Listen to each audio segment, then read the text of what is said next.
Halo, kembali lagi bersama saya Ghost Greenwood. Musiknya asik sekali ya. Semangat seperti saya hari ini. Sangat semangat untuk kembali berbagi. Dan yang akan saya bagi adalah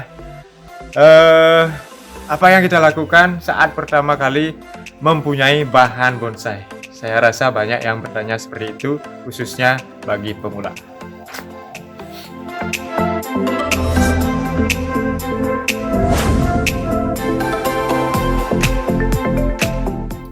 Untuk pemula, kalau punya bahan bonsai pertama kali ya, bukan bonsai tapi bahan bonsai, mungkin ukurannya agak kecil ataupun besar,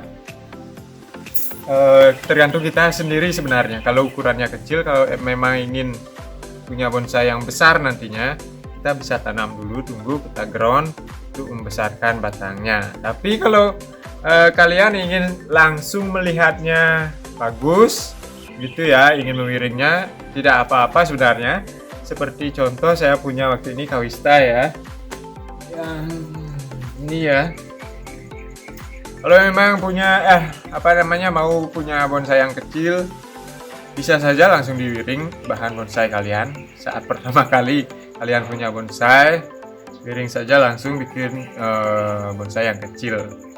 Tapi seperti yang saya bilang tadi, kalau ingin yang besar tapi kalian cuma punya yang kecil, ya dibesarkan dulu, ditanam di media yang banyak ataupun istilahnya ground ya, biar dia besar dulu, sambil kalian mungkin ingin membentuk batang yang bagus, sambil ngegroundnya kalian juga bisa mengiringnya biar keluar aja keinginan kita untuk mengiring, kita bisa membentuk batang dasar ataupun batang yang unik pada bonsai yang mungkin yang kecil ya. Contohnya saya juga punya di sini. Ini adalah kimang ya. Ini kimang hasil stek.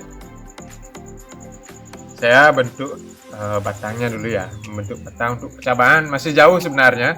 Setelah ada bentuk batang, mungkin saya akan pindah ke pot yang lebih besar agar dia cepat membesar. Seperti yang saya bilang tadi, ini adalah pembesaran batang, jadi kita ground untuk percabangannya ya belakangan. Inilah kalau salah satu opsi untuk kita kalau punya bahan bonsai yang kecil, bahan bonsai yang pertama.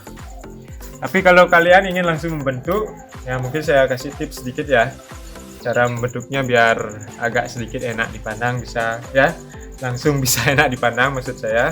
Saya ambilkan contohnya dulu ya. Ini adalah contoh serut ya, lumayan besar batangnya.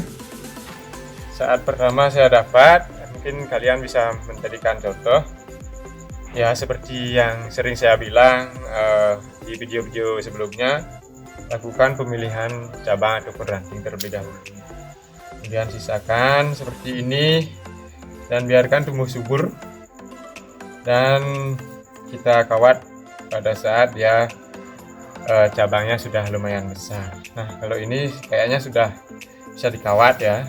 Nah, tipsnya untuk menentukan membentuk bonsai nanti pada saat kita pertama punya bonsai, sisakan cabang-cabang, intinya ada ke kanan, kiri, dan ke belakang, dan satu ke atas untuk mahkota. Ini untuk serut ya. Mungkin untuk lebih simpelnya saya kasih contoh.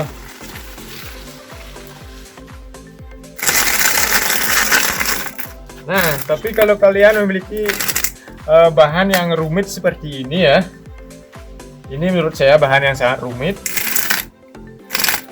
Entah di mana ini batang utamanya saya tidak temukan, tapi untuk mencari mahkotanya saya pakai yang lebih tinggi ya. Jadi ini saya bawa naik ke atas karena tengah-tengah tidak ada batang yang tumbuhnya semua ke samping seperti itu. Jadi saya arahkan cabangnya seperti ini, dan nantinya ini mungkin akan kita pakai untuk menutup yang di sini ya, selain yang ini juga. Dan ini saya melakukan banyak pemotongan di sini pemotongan senar banyak di sini, dan ini mungkin akan saya pakai untuk yang di bawah. Mungkin ini lumayan rumit ya, contohnya rumit ini. cari contoh yang simple. Nah, ini mungkin lebih simpel teman-teman. Pastikan kalau kalian ingin membentuk bonsai, ada arah yang ke kanan, ke kiri, dan ke belakang. Ada cabang kanan, kiri, dan ke belakang. Kayaknya untuk bonsai yang memang ingin langsung dibentuk, ya akan kelihatan lebih bagus ya. Nah, bagaimana kalau ataupun bahan bonsai kalian yang kalian temukan, mungkin kalian dapat minta dikasih yang seperti ini. Apa yang perlu kita lakukan? Teman-teman pernah nonton nggak? Ini kebetulan jenis tikus yang mungkin khusus untuk tikus. Untuk menekuknya ada cara untuk menggergaji tapi dia tidak putus. Terus di bawahnya, artinya dia punya space untuk ditekuk ya, biar bisa menekuk seperti itu. Mungkin itu bisa dilakukan kalau ingin menekuknya seperti itu. Tapi ada cara yang simple sekali menurut saya ya, paling simple dan tidak perlu berpikir ruwet, yaitu potong pendek mulai dari nol lagi, dan itu akan membuat bonsai kita akan lebih bagus. Saya rasa ya. Ini contohnya saya potong pendek, ini jenis kimeng ya. Kita sudah bisa memprogresnya dengan menyisakan 2 cabang di setiap potongan pada bahan bonsai, seperti ilustrasi yang kemarin sempat saya buatkan ya. Dan mudah-mudahan itu bisa sesuai dengan apa yang kita inginkan. Kalau mau potong pendek, kalau punya bahan yang lurus, potong pendek mulai dari nol, kan gitu yang sering dibilang ya, mulai dari nol, mulai dari program makar dan program batang menekuk. Ini saya rasa untuk kita sebagai pemula kayaknya belum kepikiran untuk program makar. Yang kepikiran cuma bagaimana punya ataupun dengan cara cepat memiliki bonsai yang bagus.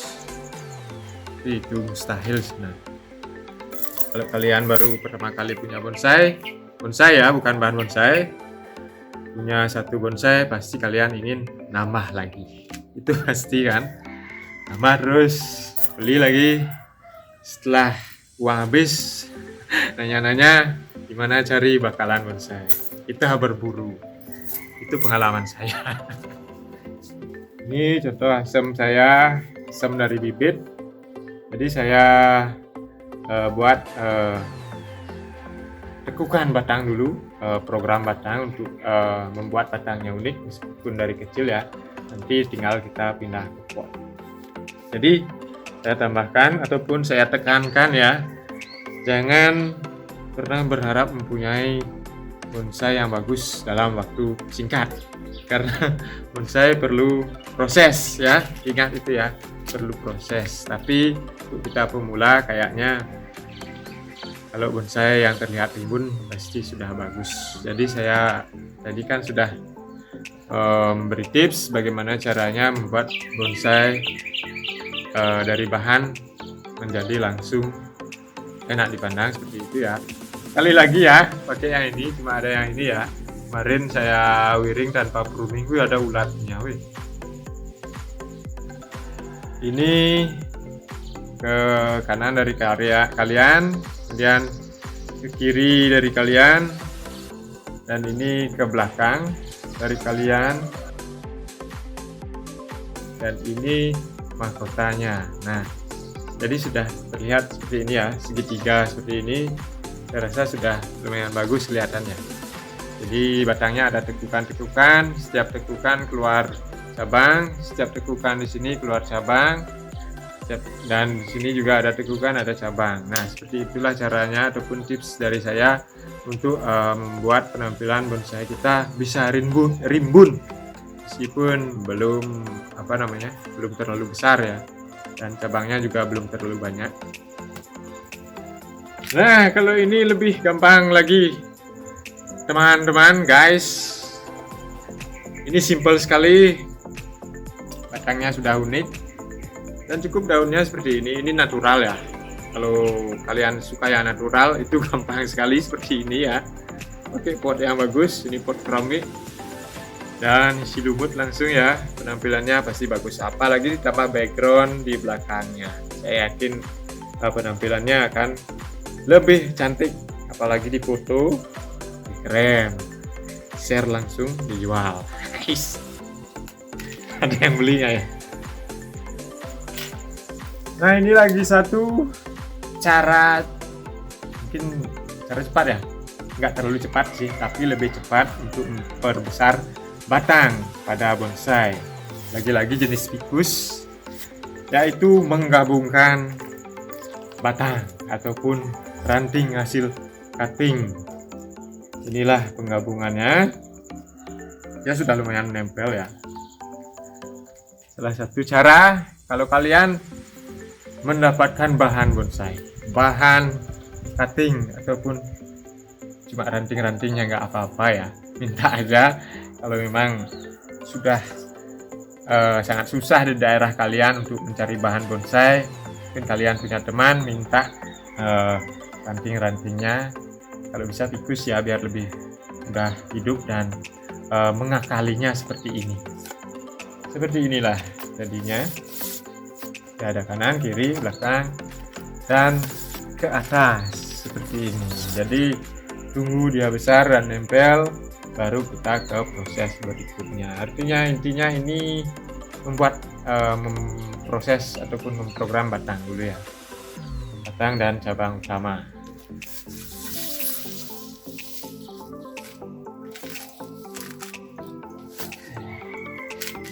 Oke, sekian ya saya berbagi kali ini tentang apa yang harus kita lakukan saat pertama kali mendapatkan bahan bonsai.